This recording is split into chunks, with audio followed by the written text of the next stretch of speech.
So in this video, you'll learn how to rename a fingerprint on your Samsung Galaxy A36. So if you want to keep track of the fingerprints that you currently have registered on your phone, then this is what you need to do. Simply open the Settings app, then scroll and select Security and Privacy. From here, tap on Screen Lock and Biometrics, and then enter in your current PIN, password, or pattern.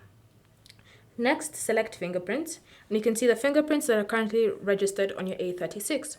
So in order for you to rename it, just select that fingerprint, and then you can see the keyboard appearing as well as the current default name for the fingerprint is highlighted.